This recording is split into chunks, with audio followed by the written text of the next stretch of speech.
Okay, hello. Um, Congratulations. You've made it to the very end of the semester. We're now starting our very last topic in our second unit, which is sexual repression.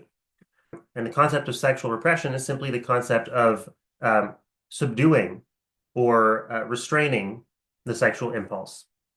We'll see what a few philosophers have had to say about this. Of course, it's a topic that's come up already. But we're going to end up with a debate that happened in the 20th century about sexual repression and how it operates. So here is what we're going to do for today. As always, I've got a lesson plan. I'm starting with some context since we're now moving into a slightly different historical period. We're still in the modern period, of course, but we're a few years onward from where we last left off. I'll tell you about the post-war period, the period that happens after World War II, as well as a few events that occur during that period, including the sexual revolution, which is obviously going to be relevant for us, given the topic of this class, and some theoretical developments that happen around this time, and the development of what's called and what Foucault calls the repressive hypothesis. Then, after that context, we're going to move on to the book, The History of Sexuality, of which I got you to read a longish excerpt for today. I'll give you some background about what the book's about. And then I'm going to talk about Foucault's method, okay, the way that he proceeds in various books of his, including The History of Sexuality. So we'll talk about what he calls discourse analysis and see what that is, as well as the genealogical method and see what that is. And that's going to set things up so that we can understand what Foucault's talking about in the excerpt that I got you to read. So if you haven't read it yet, you really should read that excerpt by the next lecture because we're going to go into it in detail. And we'll talk about in that next lecture Foucault's hypothesis or Foucault's claims about the repressive hypothesis. Okay, so Foucault is responding to this thing that I'm calling and that he's calling the repressive hypothesis, and we'll see what he has to say about it next time. So first, some context. As I said, we are, of course, still in the modern period, right? The modern period is this period that spans from 1500 AD or so to this day. But now we're well into modernity, right? Several hundred years into modernity, and we are approaching the world that is ours, right? The context in which we ourselves live right now. Foucault publishes The History of Sexuality, Volume 1. Okay, the History of Sexuality is a four-volume work. He publishes Volume 1 in 1976. So about 100 years after Mill publishes Utilitarianism and On Liberty, about 60 years after Freud, okay, just to situate you a little bit. And throughout this entire period, well into Foucault's day, we see the continuation of the kinds of trends that I've been associating with modernity since our lectures on Kant. Okay, science, natural science continues to advance by leaps and bounds. The process of secularization continues. More and more aspects of everyday life are sort of separated out from the influence of religion, and the humanist ethic continues to spread, leading to increased democratization throughout the Western world. Okay, by the time you reach Foucault's day, there's like no monarchies left, pretty much. Like all Western countries are democracies. If you have monarchy, it's mostly symbolic, like in England right now, right? The king and queen don't actually have much power to do anything. Um, Now, of course, some big events that happen in the early 20th century are the two world wars, right? World War One, spanning from 1914 to 1918, and then World War Two from 1939 to 1945. And that Second World War, and actually both of them really to various degrees, represent a pretty pivotal moment in Western history. And you get a lot of change after it. So I want to tell you now about the post-war period. The post-war period simply means the period after World War II. That's what we usually refer to as the post-war period. And of course, it's the period that Foucault inhabits. Um, and a lot of the changes that you see during this period are reflected in his work. So, during World War II, as you've probably heard from high school history, women get integrated into the workforce.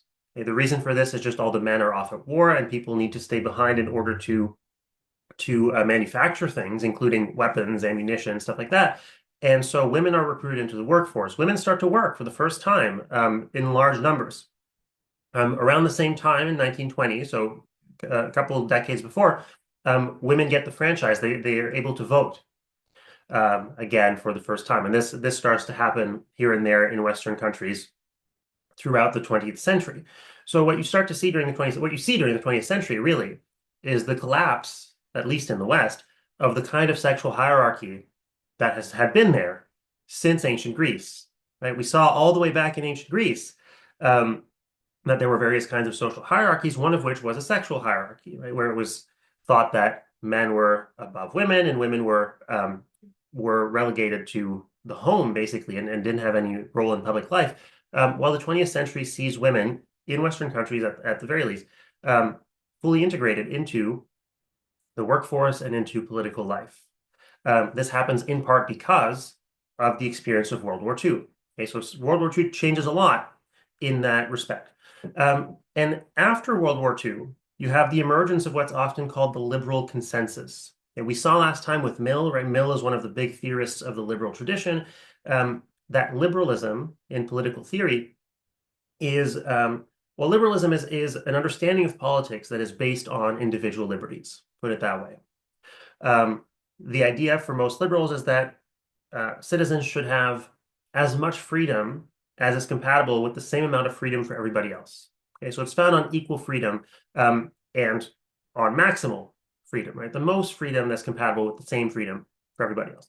And the kinds of freedoms that are usually stressed by liberal political thinkers are things like economic freedom, right? The freedom to trade with whoever you want without government limits, freedom of speech, right? The freedom to criticize other people's ideas, their religions, their views, criticize even your own government without government interference, without punishment, freedom of religion, freedom to practice the religion of your choice without government prioritizing or favoring any particular religion over others, and so on and so forth.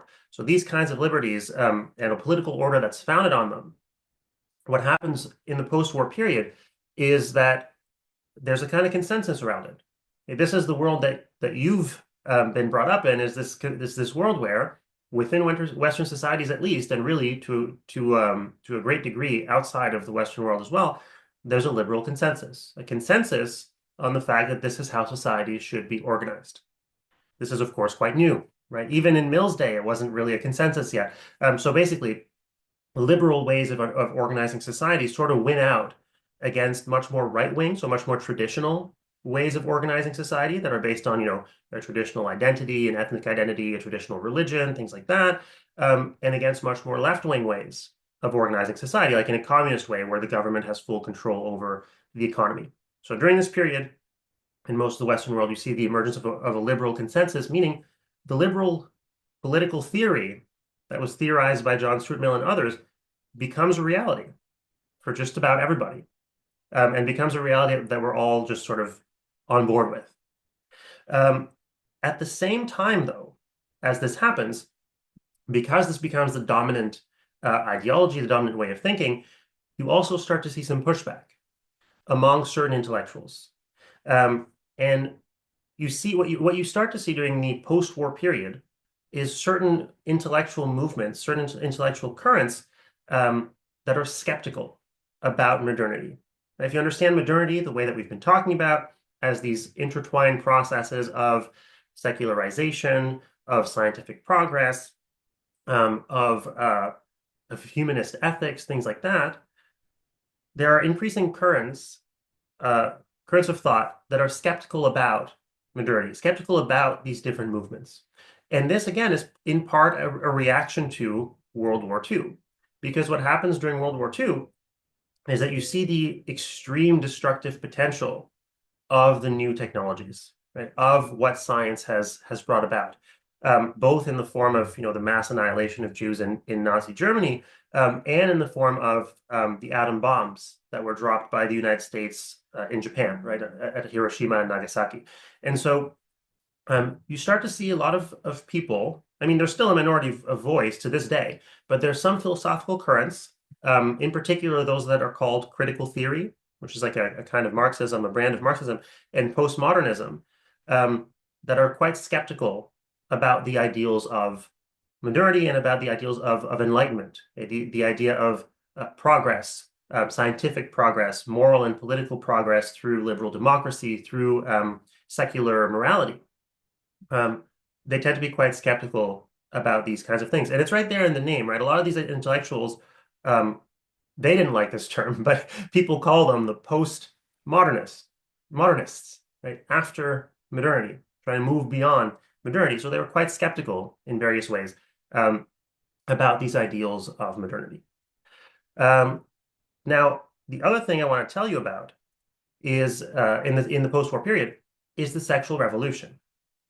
And what the sexual revolution represents is a kind of liberalization of sexual ethics.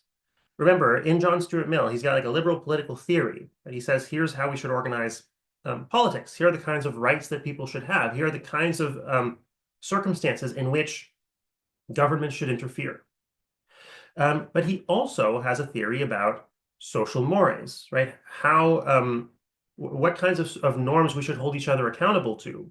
And what you see during the sexual revolution is that this idea of how social life should be organized really becomes a reality, or at least with regard to sexuality. Okay, so the sexual revolution was a movement that happened in the post-war period. Primarily, I guess you can trace it to some degree to before World War II. But that represents a new sexual ethic. It challenged traditional social mores and promoted a new sexual ethic. So traditional social mores here, what am I talking about? Well, this understanding of sexual morality is such that sex was only permissible in a heterosexual monogamous marriage, in which you could have children. And it was expected generally that you would have children. And so the sexual revolution challenged this understanding of sexual morality. So it normalizes things like premarital sex, right? Sex before marriage, or just extramarital sex, sex outside of marriage. It normalizes things like same-sex relations, which until then had been very taboo, if not illegal. Like they were actually illegal in most places until the sexual revolution normalizes casual sex. So, if you've watched movies set in the 60s, or if you listen to music from that era, this was very tied in with the hippie movement. The hippies had the slogan, "Make love, not war," right? That was very much in keeping with sexual revolution. They promoted free love, right? That is basically casual sex, right? Love outside of any particular long-term commitment, that kind of thing. So during this period, you see a big change in sexual morality and our understanding of sexual morality. And of course, this was influenced by advances in sexology that we talked about last time in the 19th and early 20th century, as well as advances in medicine. So first off, we better understand sex for the first time in history, really. We study sex in a scientific way, and we learn a lot more about it. And also, since, as we've seen, because of this process of secularization that's happening, we understand the world less and less in religious terms. Well, we increasingly see the sexual impulse not as having a built-in purpose that determines what makes things right or wrong, and not as being surrounded by these religious taboos around what kinds of things can and can't be done. And so that was one contributing factor, is less and less influence of religion on social mores, on social norms. But also advances in medicine were very important as well. Free love is not a good idea if you have very ineffective birth control, right? It is a terrible idea if you have very ineffective birth control. But in the 20th century, we developed much better birth control. Free love is a very bad idea if you have very ineffective medicine, because you will contract STIs and then not be able to get rid of them. But during the 20th century, we developed much better treatments for STIs. Also, another thing that was a huge factor in this ethic of free love was the development of safe abortion practices, right? Or safe abortion techniques, I should say. Because of these medical advances, it becomes possible to develop this kind of ethic. And one thing that's important to note, and that's going to be relevant to the next thing I say, is that the people who were pushing the sexual revolution, the sexual revolutionaries, tended to associate sexual liberation with human well-being. And so they thought sex should not be limited unduly. It would contribute to human flourishing, contribute to human well-being, if sex were not limited unduly, which of course reflects some of what we saw in Mill, right? Mill himself doesn't say very much about sex, but here you have the idea that we saw in Mill that how we should organize society is determined by what would bring about the most human well-being. And the sexual revolutionaries, although generally speaking they didn't have a particularly coherent normative theory or anything necessarily, shared this idea, right? Shared this view of how we should organize society.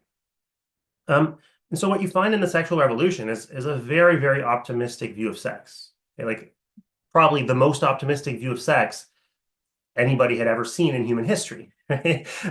The idea that before the sexual revolution, most people would have thought that free love, right, having casual sex, not getting married before having sex, those kinds of things, would decrease human well-being. Right? Just about everybody would have thought that. Almost everybody that we've read so far has been quite pessimistic about the sexual impulse, right?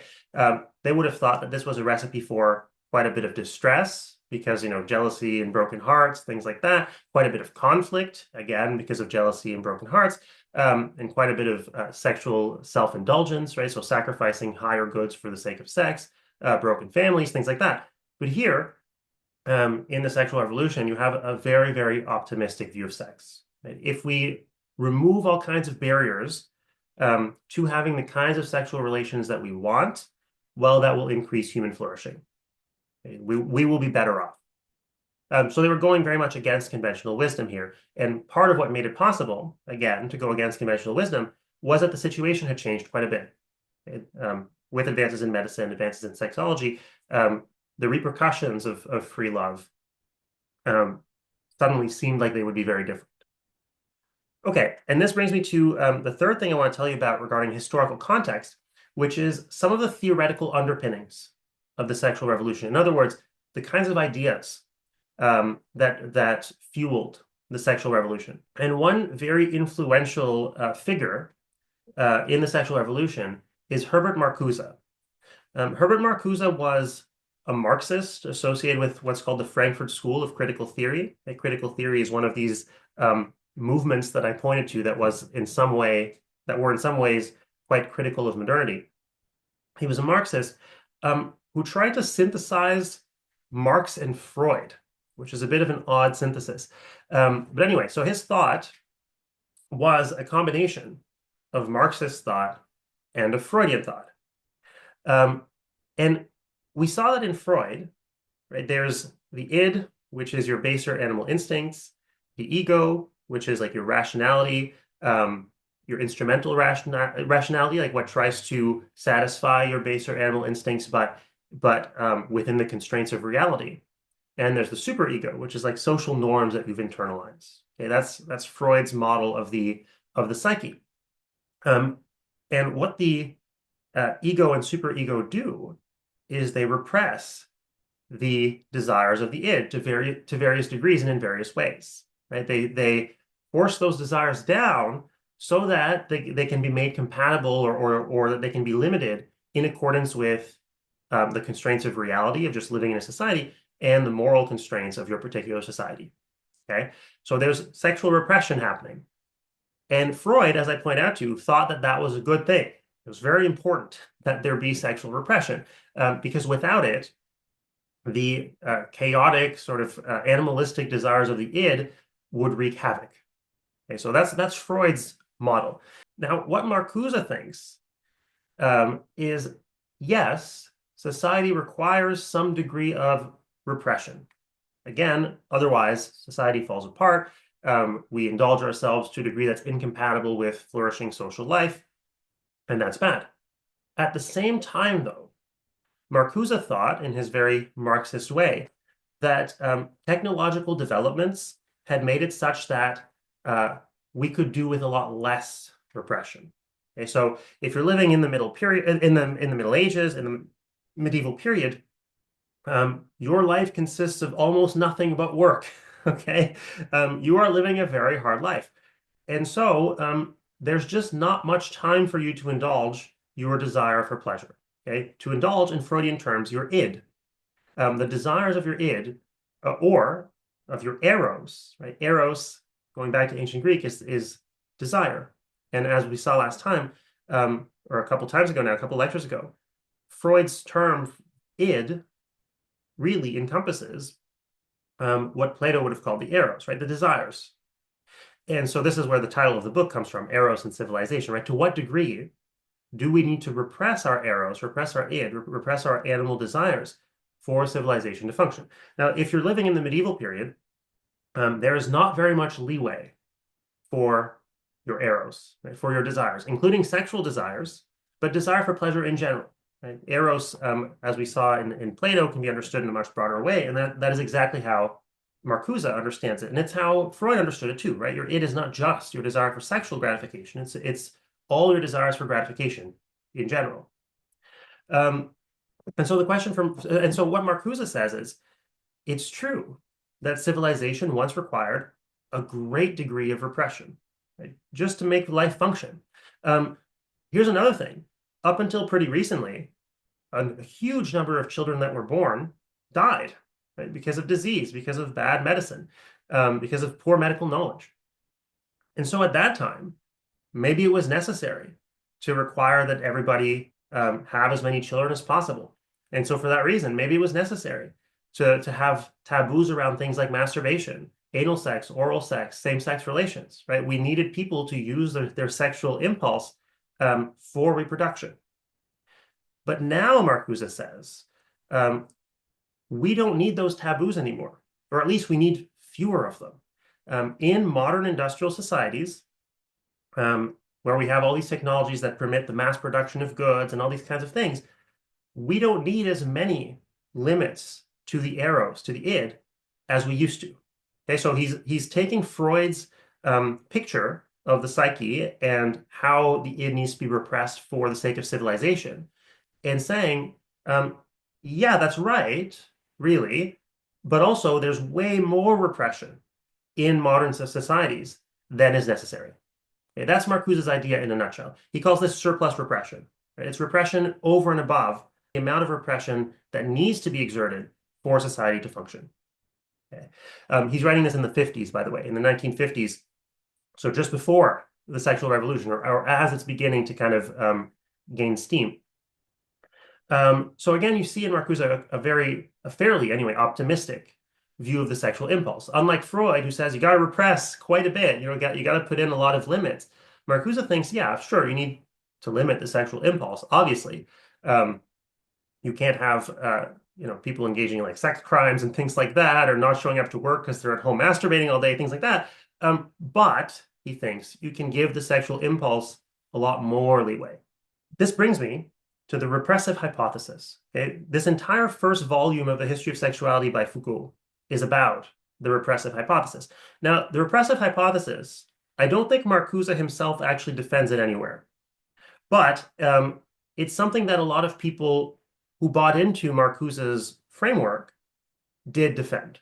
Okay, so a lot of people who were of Marcuse's opinion, who agreed with Marcuse that what we needed now was less sexual repression, defended the repressive hypothesis. And what they said, what they thought, is that social forces, various kinds of social powers, had conspired in the modern period to make it impossible to think and talk about sex that wasn't subordinated to social goals.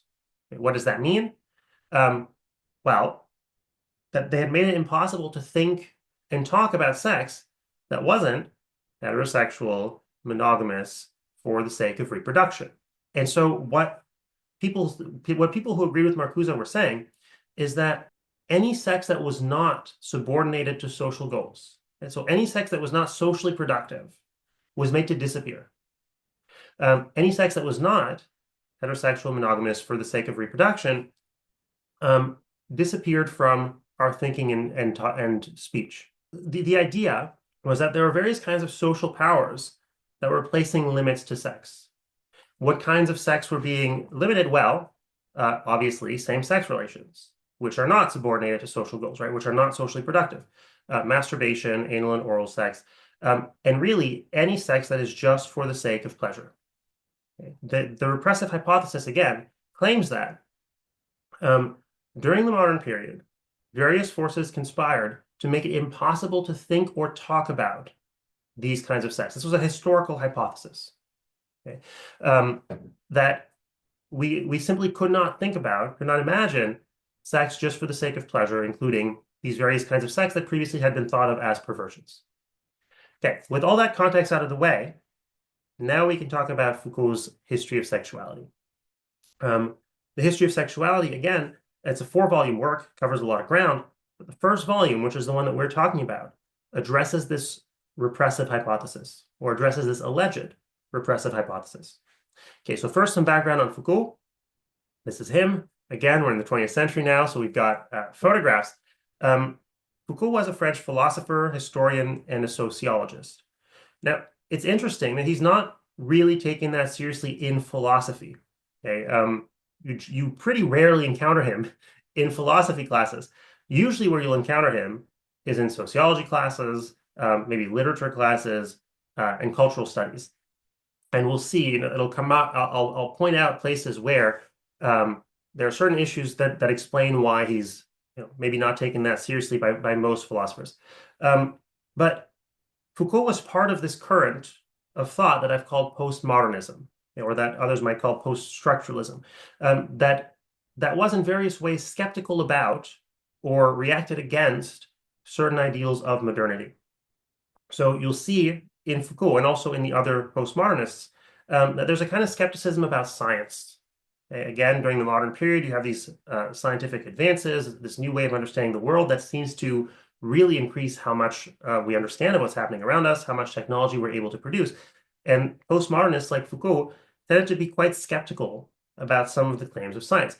Relatedly, they tend to be quite skeptical about reason itself, about the ability of reason to come to the truth about things.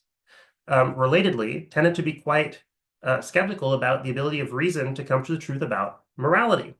The way, remember, during the Enlightenment, a lot of people, including Kantians and utilitarians, start to think, well, now that we've cleared off this baggage of religion, we should try and find out through our reason, through rationality alone, what things are good and bad and right and wrong. And the postmodernists in the 20th century are quite skeptical about this project, quite skeptical about the ability of reason to discover moral truths. And relatedly, quite skeptical about progress, right? The very idea of progress, of things getting better, morally, scientifically, whatever, and maybe even about objectivity. It's difficult to interpret some of this stuff, and we'll talk about it. But anyway, in these various ways, they are quite skeptical about these various aspects of modernity. And one thing that's worth noting about Foucault is that he was gay. So he was gay at a time when this was really not accepted yet. Okay, so he was born in 1926. The sexual revolution happens in like the late 60s and 70s. And that's when the sexual revolution really comes to fruition. And so for most of his life, he lived in a world where he had sexual attractions that were not socially acceptable. He also had a generally quite unconventional sex life. So he was non-monogamous. He was into all kinds of like kinky practices. What I want to point out with all this is that he has a personal interest in understanding sexuality, or rather in trying to get to the root of why we understand sexuality the way we do. And another thing that's worth noting about Foucault is that he was really obsessed with power, okay, with the idea of power and the ways in which it manifests in social life. You'll see how this comes up. I mean, if you read the excerpt from The History of Sexuality, you probably know what I'm talking about. But he was very interested in analyzing the various ways in which power dynamics shaped social interactions, individuals and our understandings of ourselves, institutions, and so on and so forth. And what he's interested in here, and what you'll see he's interested in the passage or in the excerpt that we read, is how power comes to shape sexuality, or how power comes to shape our understanding of sexuality. So this book that you've read an excerpt of, The History of Sexuality, what it's trying to do is to trace the emergence of sexuality, of the idea of sexuality, as an object of discourse. Right? So as a topic that we talk and think about, basically. And I'm going to define this term discourse, which is central to Foucault, shortly. But he's trying to explain, he's trying to study the emergence of sexuality, or of the concept of sexuality, as a topic that we think about and talk about, and try to discover the truth about, and the way in which this concept, he thinks, develops in the modern period. So in the period that we've been talking about. What's important for us, again, is that this first volume that the excerpt I got you to read is taken from addresses the repressive hypothesis, and doesn't just address it, it tries to rebut it. Okay, so the point of the first volume of Foucault's History of Sexuality is to say, rightly or wrongly, the repressive hypothesis is false. Okay, remember, the repressive hypothesis was this hypothesis that during the modern period, various forces had conspired to make sex that is not for the sake of pleasure, to make sex that is not for the sake of reproduction, impossible to think and to talk about. So the repressive hypothesis was that various forces during the modern period, especially in the 19th century, during the Victorian era, had conspired to make it impossible to think and talk about extramarital sex, prostitution, as well as the sexual perversions, right? Same-sex relations, masturbation, bestiality, anal sex, oral sex. That was the hypothesis. And what the first volume of Foucault's History of Sexuality says, what it tries to show, is that hypothesis is false. That did not happen, for reasons that we're going to see. It also contains this first volume of the History of Sexuality contains the most detailed statement of Foucault's account of power. Okay, again, the question of power is one that comes up again and again in Foucault's work, and the most detailed treatment of power and of what Foucault means by power occurs in the History of Sexuality, Volume 1. Now, what I want to do now for the rest of this lecture is explain basically Foucault's methodology. His methodology consisting of discourse analysis, and of the method of genealogy, in order to understand what he's trying to do in Volume 1 of the History of Sexuality, and especially in that short excerpt that we read, where he claims that there emerges during modernity a completely new kind of discourse about sexuality. And that's the claim that he's going to make.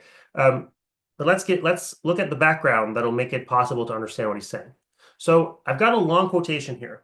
It's very difficult. So usually what I like to do is to find a quotation where an author expresses some crucial thought and then, explain it, and then move on to the next crucial thought and then explain it. But the section that I got you to read is not entirely clear, and Foucault himself is not always entirely clear, and he kind of jumps back and forth between things. So he spends this section talking about power and discourse, but he doesn't actually explain any of these terms in this section. He waits till much later in the book. But I wanted you to read a manageable section of the text. And so here's what I've done instead. I've got this long passage, and what I'm going to do is I'll use this as an illustration of the way that Foucault thinks about things. And as we go through, or after we go through it, I'll explain the concepts that he's relying on here to talk about this. Oh, sorry, and I should say, here I've modified the translation significantly. So as you might know, as I might have mentioned, French is my first language. And of course, when I was reading this to prepare for this lecture, I was reading it in French. And then I checked your English translation. I was like, oh, that's wrong. So, the translator is pretty good. It's pretty decent. But there are some places where I thought, oh, I should really correct that. So, if you compare, you'll see there are changes between, there are differences between what's on my slide and what's in the text. They say more or less the same thing, but there's some things that I think are clearer in mine. So he says, opening quotations, right? These quotations are not in the text, and this, it's not in the French either, but he is, he's presenting somebody else's ideas. He's saying, confession frees, but power reduces one to silence. Truth does not belong to the order of power, but shares an original affinity with freedom. Okay, these are ideas that he's attributing to other people.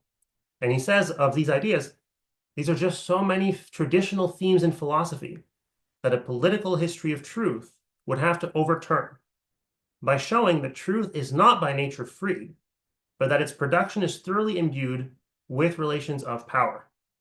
So he's got these traditional ideas, he says. Traditionally, philosophers will say things like, truth doesn't belong to the order of power. Right? Truth is related to freedom.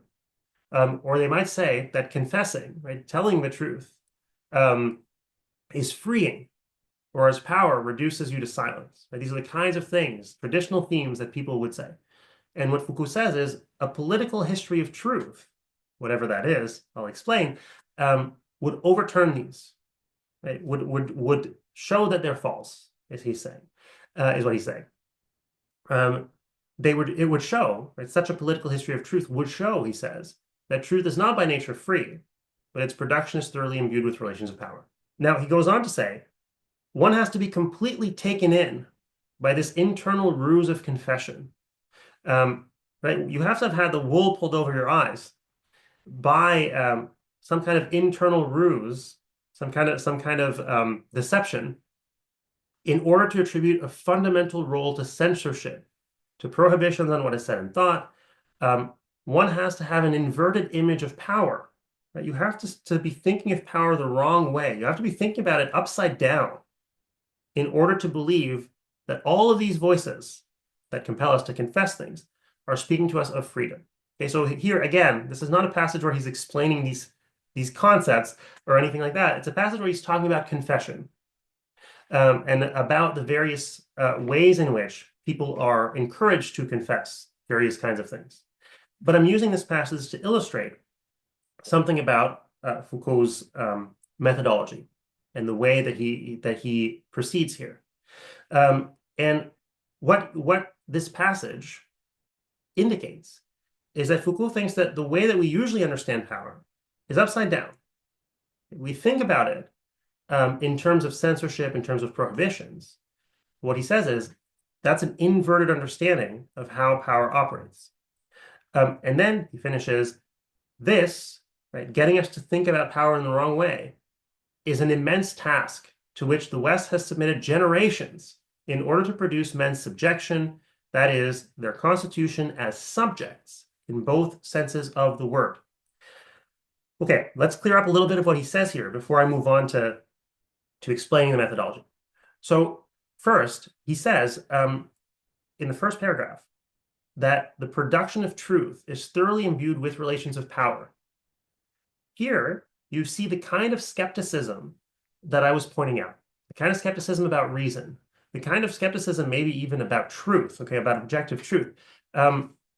That's in contrast to the way that thinkers in the modern period tend to think about it, right? The attitude during the modern period tends to be, well, if we just set aside the shrouds of religion and the falsehoods of tradition, and we just look, right? We do some empirical observation, we do some science, and we just reason about it, we can get to the truth. But what Foucault is saying is, no, even that's what he thinks anyway, even that is imbued with relations of power, right? Any attempt to get at the truth by clearing away certain kinds of power is actually just coming to establish other kinds of power. Okay, this is the way that he's thinking about it. So you see the kind of skepticism about rationality that I was pointing out. He also says in the second paragraph that we have an inverted understanding, an inverted image of power. What does this mean? Well, we tend to think, he's saying, of power as negative. Okay, power is something that negates. So you want to do something, but power prevents you.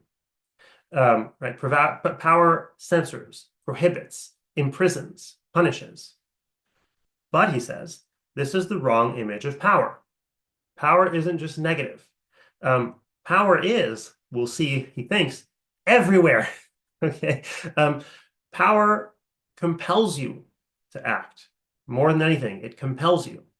It isn't something that's negative, that prevents. It's something that's positive, that enables. And then, in that last paragraph, he says that there's been a movement across generations to produce men's subjection by giving them this false understanding of power, this inverted understanding of power.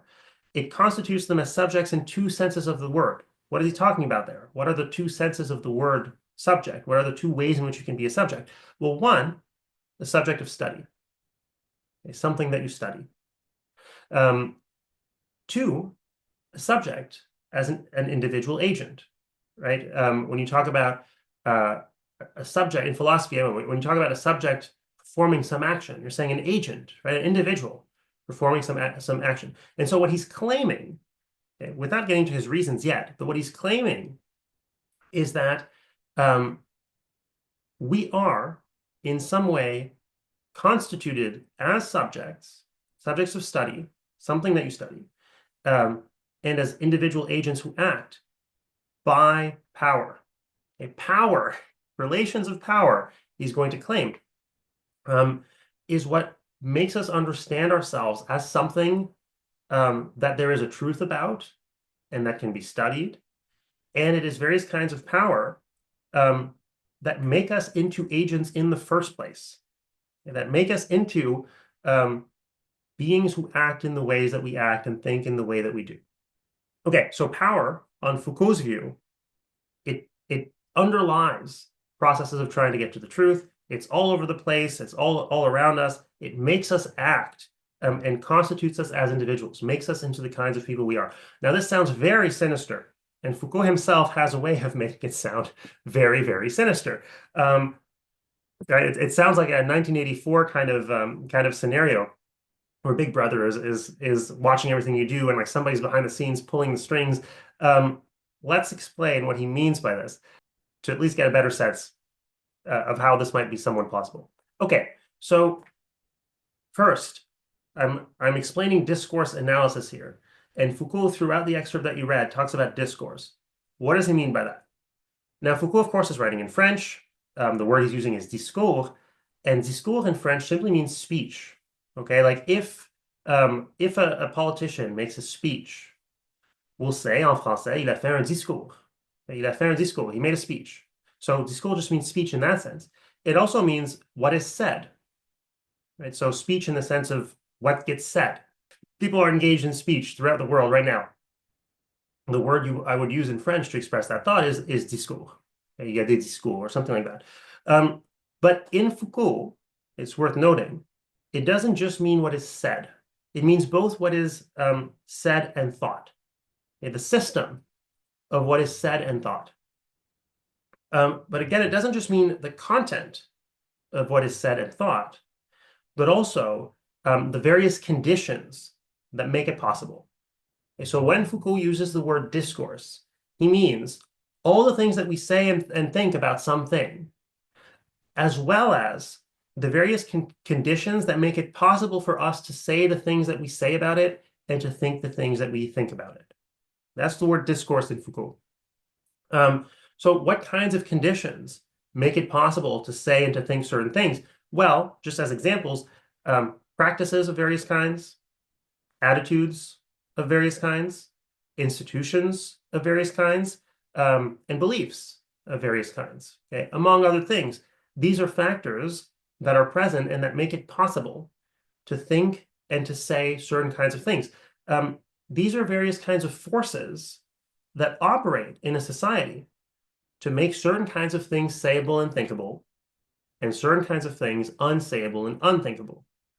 So again, you can see how this is going to end up in a kind of critique of rationality of the Enlightenment, where, as it turns out, in any situation where you think and say anything, Foucault is going to say, there's power operating, and there's power that's making it possible for you to critique that thing. So let's give some examples. This is still sounding nebulous. This is still sounding quite odd and sinister.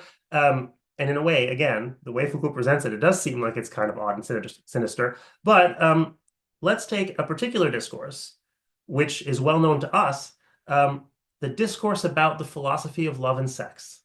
There are things that are said and thought about the philosophy of love and sex, many of which occur in this very classroom. Well, virtual classroom.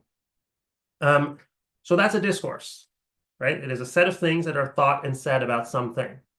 But again, the discourse there also involves the conditions that make it possible. What are those conditions? Well, there are some practices that make it possible. It makes it possible for there to be a discourse about the philosophy of love and sex that there is the practice of going to lectures. If there were not the practice of going to lectures, I would have no way of communicating the things that I think and say about the philosophy of love and sex to you. I could sit here, I could even make a Zoom link and talk on Zoom, but there would be nobody listening. And so we could not have a discourse about the philosophy of love and sex. We could not together talk and think about the philosophy of love and sex. Not just the practice of going to lectures, because there could be a practice, if there were just a practice of going to lectures, then maybe I could hold some public lectures and maybe like 3 people would show up. But it would be very different from what's happening right now. What's making it possible for us to have this particular kind of discourse about the philosophy of love and sex? Well, there's other practices, like the practice of testing, which gives me the tools to punish you if you don't show up and to reward you if you do. Okay, so these are some practices. There are plenty of others, but these are some of the practices that underlie this discourse that we've been having about the philosophy of love and sex. What else? Well, there's attitudes. There are various attitudes that are making it possible for us to have this discourse, for us to engage in this discourse. For example, you have a certain attitude, I hope you have a certain attitude, about the authority of instructors in a university setting. You listen to what the instructor says. Now, this is much less true now with smartphones and computers and all that. But, even when you don't listen to what the instructor says, you generally have the attitude that you kind of should. And this is what makes it possible. Because again, if you did not have this attitude, well, I could sit here and I could talk, but those words that I spoke would fall on deaf ears. And the things that I thought would not be communicated to you. But there's also various beliefs, right? So there's practices, there's attitudes, there's beliefs that make it possible. You have the belief that, generally speaking, I hope you do anyway, what I say is true. If you instead had the belief that the things that I've been saying this semester I just made up last night, or I've been making them up the night before at random, pulling ideas out of a hat, you wouldn't listen. You would drop the class. You would not listen to what I have to say about it. You would not be interested in this discourse that I'm having about the philosophy of love and sex. You also have other much more practical beliefs. You believe having a degree is important. You probably believe keeping your average up is important, many of you. Without these, we could not have the discourse that we're having. And then finally, importantly, institutions make discourses possible. The most obvious one in our case is Carleton University. Right? Carleton University is the institution that makes at least our little corner of the discourse on the philosophy of love and sex possible. And what makes it possible for there to be more generally a discourse on the philosophy of love and sex is all the different universities. Right? If there hadn't been universities for thousands of years, we would have lacked the institutions to keep the discourse about the philosophy of love and sex alive, to transmit it from generation to generation. Plato would have said some stuff, and then it would have been lost, and then nobody would have thought about that again. Right? Maybe every generation, somebody would think about it for the first time, talk to a few other people, and then everything they said would get lost. So we have institutions that preserve what is being said, and that also make decisions about what we're going to pass on, what we aren't. Right? Somebody at some point down the line decided, I'm going to copy out this work of Plato's.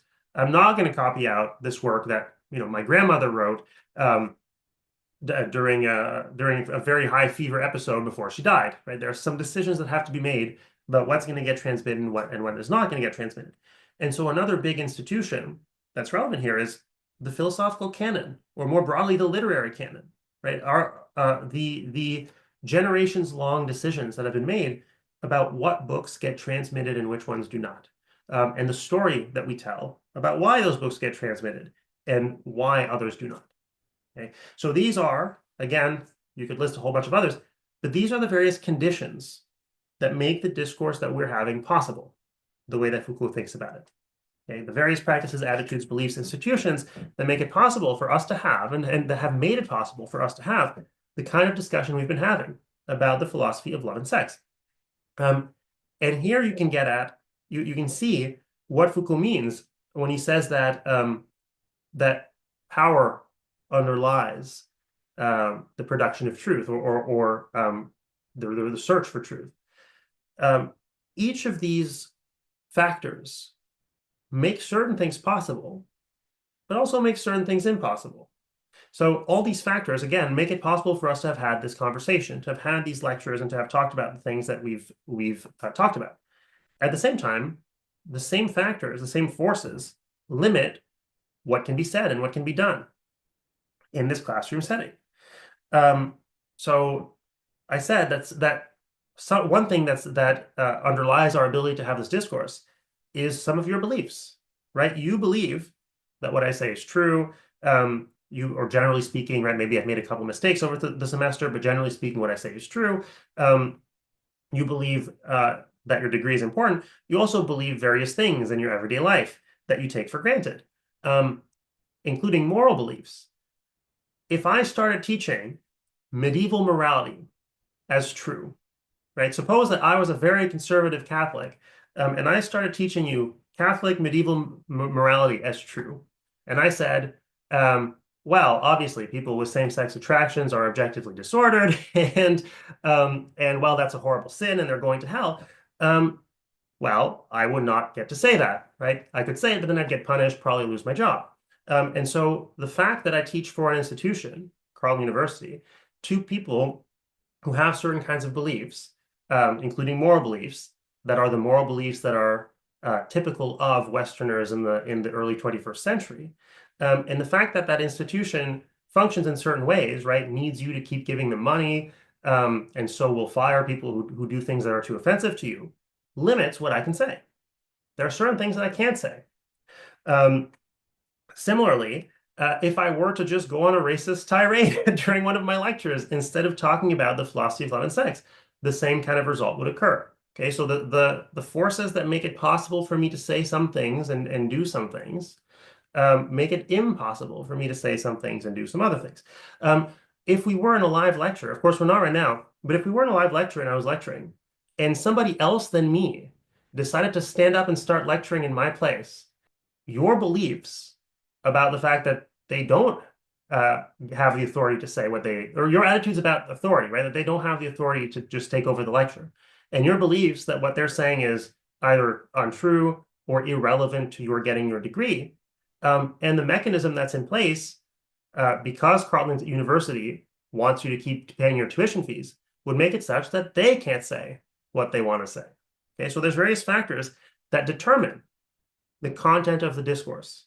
What gets to be part of our discourse about the history of philosophy of love and sex is to various degrees determined by factors outside that discourse, conditions outside that discourse, or I should say conditions outside of what is said and thought at the very least, right? So these things determine what is said and thought and what gets to be part of that conversation. And so this is what he means when he says in that paragraph that I read earlier, that the production of truth is shot through with power. So what do we mean by power? Well, clearly from what I've said, we don't just mean, though we do mean, right? It's one of the things that we mean, but we don't just mean that. The ability to punish or the ability to restrict or to censor. We mean something much bigger because as we saw, power, as Foucault understands it, both allows us to say what we've been saying and prevents us from saying some things we haven't been saying. And even prevents us from thinking it, right? Foucault thinks. So power obviously has to be quite a bit bigger than just the preventative side, right? There's something positive there. So Foucault never defines what he means by power. There's a long section of the History of Sexuality, Volume 1, where he gives a bunch of examples and he gives like a breakdown of different types, but he doesn't give a general definition. So here's my best attempt. Power, as Foucault understands it, really is just an ability to do things, okay, that is conferred by social factors. Power, I think, as Foucault understands it, is nothing else than a socially sanctioned ability. Now, of course, the ability includes the ability to prevent, right? So I don't have the ability to prevent you from leaving your house, let's say. But the police do, right? The police can, well, not just the police, the courts do, right? The courts can place you under house arrest. And so they have that power. And so their negative power, right? Their power to negate your abilities is actually just a positive power, right? It is their ability. So power, I think the best way to understand it, both the negative and the positive side ultimately ends up being a positive ability, right? It's an ability to do certain things. So I because I'm an instructor at Carleton, have the ability to do certain things, like give these lectures, punish you with a bad grade if you haven't been following along, reward you with a good grade if you have been following along, and so on and so forth. But also, because I'm an instructor at Carleton, Carleton has certain powers, and some of those powers limit my powers, right? So again, there's some things that I can't say, but the reason I can't say them is that Carleton has the power to punish me. So, so power has both a negative and a positive aspect in Foucault. So, what are examples of powers? Just to make it clear to you, I mean, any almost any institution can be understood as a set of powers, right? So money, back in the good old days when there was still like real money and not just numbers on a screen, money is just pieces of paper. Pieces of paper don't have any powers. Pieces of paper don't give me any powers. But once we agree that we're going to use these as currency, right, that they're going to stand in for goods, now that there's that agreement, what we've done is we've given each other some power with these pieces of paper, right? We agree, okay, well, if you have the right amount of pieces of paper, then you have the power to buy certain goods from me. If you don't, then you don't, right? If you don't have enough, then you don't have that power. A border, right? A border is an imaginary object. There's no actual line in the sand or in the woods or whatever between the US and Canada. Borders aren't natural entities that exist out there in the world, but we agree to limits. Human beings set borders. And what we've done by setting a border between two countries is giving each other a certain amount of power, right? So to say that the border of Canada is here is to say that anybody who has, Canadian citizenship or whatever, can move completely freely with no impediment within that border. So you have those powers. But you cannot move completely freely beyond that border, right? So you don't have that power. But the Americans on the other side have the power to prevent you, right? That is why you don't have that power. That's what we've done by establishing that border. Okay, so again, power, as Foucault understands it, is not just negative. I'd say it's primarily a positive force, like it's something that gives power, it's something that gives abilities. It's not just discipline, it's not just punishment. And this is, now you can understand what Foucault means when he says that power is everywhere. Okay, Foucault says this, I think it's later in the History of Sexuality, Volume 1. He says power is everywhere.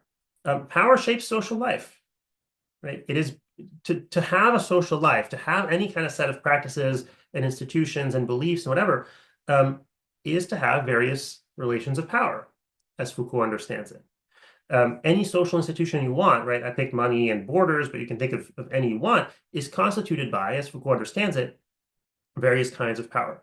And this is also why he thinks it determines our thought and determines our speech. What we think and what we say is determined by things like what we believe and what we value, right? What our attitudes are, and those themselves are or involve power relations, right? To believe that I'm the instructor of this class is to give me certain amounts of power. To believe that what I say is true is to give me certain amounts of power, and so on and so forth. Okay, so one thing that's worth noting is that, as Foucault understands it, power is not necessarily something to fight against. Again, sometimes when the way that he talks, it really sounds like it is. It sounds like it's sinister or whatever, but power is just what makes it possible to have a social life at all. It's what makes it possible for us to coordinate in any degree in a society at all. And so one way to understand what Foucault wants to say here about power is, although power is social in origin, and so is human-made, it doesn't follow that it's under human power. It's under human control, I should say. Okay, this is why he thinks it constitutes us and it shapes who we are, right? The institutions of our society, the practices of our society, the beliefs and the attitudes of our society shape who we are as individuals, determines who we are as individuals, makes us think the way that we think, and have the attitudes that we have. And it's not under our control. None of us, no one of us can change the institution of money. Even an enormous group of us cannot change that.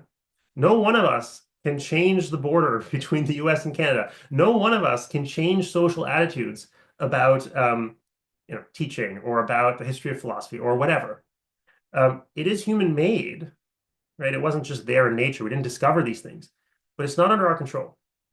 And one way you can understand what Foucault says here, in a way, this is a bit of a critique of Marx, okay? Because Marx, in a lot of his work, Marx wrote in the 19th century, and he often he often made this argument that once you realize that certain institutions are human made, now you realize that you have the power to change them. And one way to understand what Foucault is saying is that doesn't follow at all. All kinds of things can be human made, but they determine the way that we think and we talk and what we want to do and what we don't want to do, and is way beyond any individual person or even any group of persons' power to change, right, to control. On the contrary, in a way, Foucault thinks the power controls us, right? It makes us think the way that we do and talk the way that we do and so on and so forth. Now, the point I want to make here is there may be in all this a challenge to the concept of objective truth. That seems to be what Foucault thought. Okay, it's not clear, and Foucauldians, like people who like Foucault, people who follow Foucault, disagree about how to understand some of this. It's quite unclear. But a lot of people do read him as challenging the idea of objective truth, that there is a truth independent of what we think and say about it. And this seems to be his idea, that what does and doesn't count as true in any given society, in any given context, depends on the various relations of power that exist in that context. Whether we accept certain things as true, or whether we accept certain things as good, whether we think that certain things are false, or whether we think that they're bad, depends on Foucault's view on the various power relations that there are in our context. But power is contingent. Contingent is the opposite of necessary. Like power, the relations of power that are there in our society could have been otherwise, right? It is not necessary that they be the way that they are. They could have been another way. Meaning, Foucault seems to be saying that what does and doesn't count as true could have been another way. Right? We could have thought that other things are true than we do. Now, okay, again, Foucault seems to think that this is a challenge to the idea that there is objective truth. This is a little odd, and this is part of the reason why we tend not to talk a lot about him in philosophy. Is what he seems to be saying, I think, is, well, various relations of power determine what we believe is true. That's not the same as saying that determines what is true, right? So what we believe is true is one thing, and what is true is a different thing. And while it's true, of course, that relations of power do influence what we think is true, what we believe is true, right? During the Middle Ages, there are all kinds of things that people believed was true because they were all Christians, because the church had an enormous social role, because scientific knowledge was thought of in terms of purposes, and so on and so forth. And so they believed all kinds of things to be true, even though they weren't true. And so there's a distinction you can make between what people believe and what really is true. But anyway, Foucault himself does seem to think, or at least sometimes seems to think, that this is a challenge to the idea that there is an objective truth. Now, finally, the last thing I want to talk about before we end for today is what he calls the genealogical method. And this is the method that he employs in his more historical works, including the history of sexuality.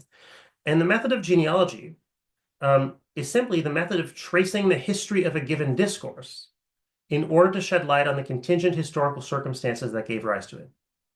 In order to shed light on the various relations of power that made it such that the discourse is the way that it is.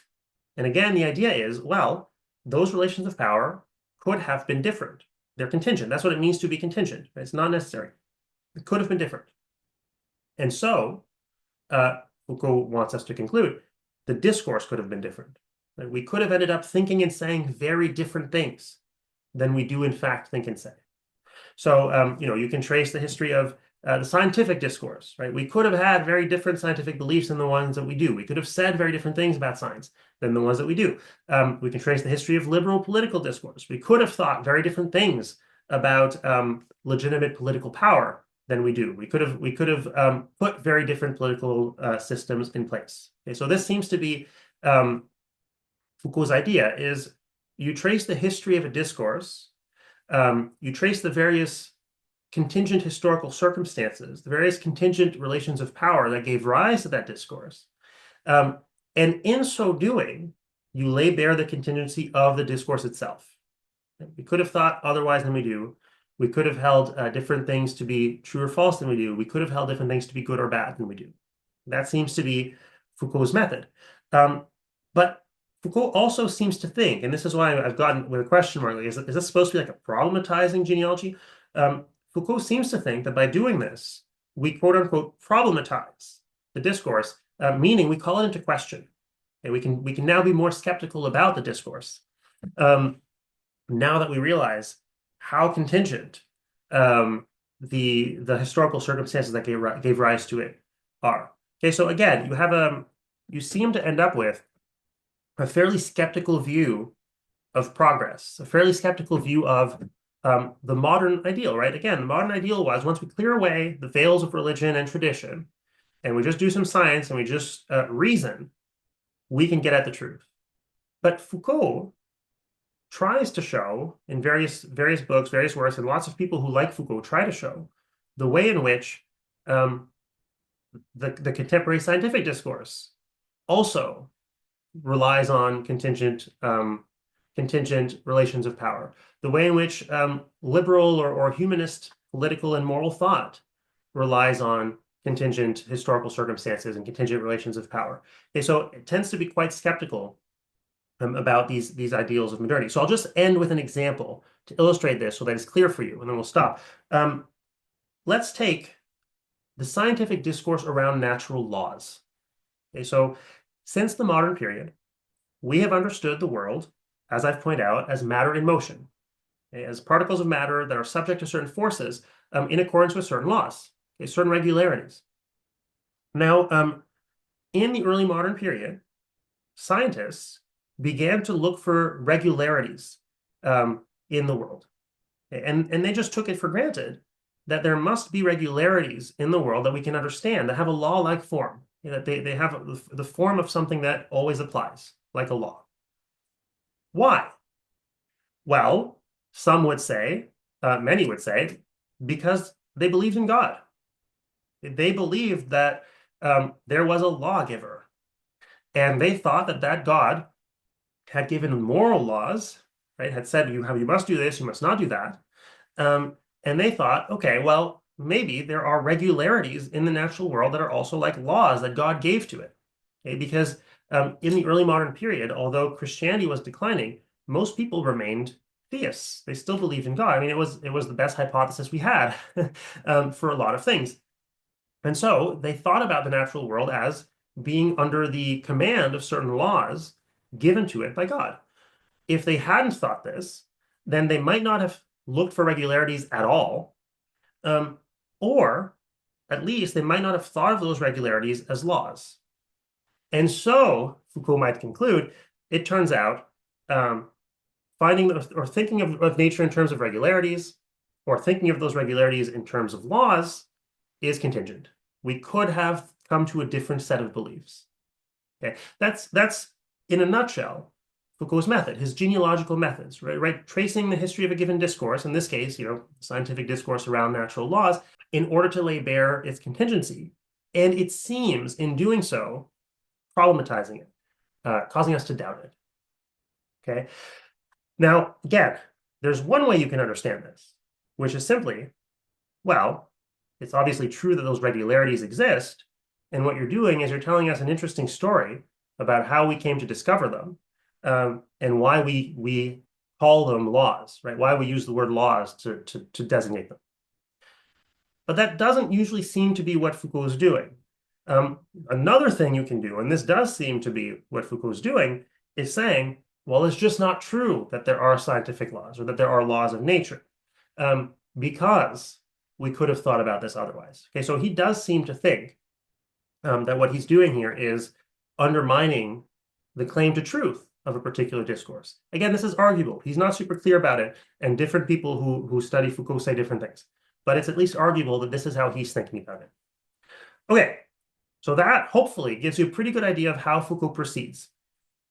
Next time, we'll see how he applies this to sexuality, right? To the domain of sexuality as an object of discourse. So here, as always, is our quick recap of what we've seen today. Foucault's method of discourse analysis seeks to lay bare the various factors that make it possible to say and to think certain things, right? A discourse for Foucault isn't just what is said. It's not even just what is said and thought, but it's the whole system of what's said and thought plus the conditions that make it possible to say and to think those things. And discourse, as Foucault understands it, is shot through with power. Right? It is power that makes it possible to say and to think certain things, and it makes it impossible to say and to think other things. And given that, right, given that that's how he understands discourse, and that's how discourse interacts with power, it's possible for any given discourse to trace its history, right, its genealogy, the contingent relations of power that have made it possible. And in so doing, maybe, right, this seems to be what Foucault thinks he's doing, cast some doubt about it, shed a critical light on it. Okay, that's it for today. We're going to pick this up next time and see how Foucault applies it to the domain of sexuality. Okay, bye.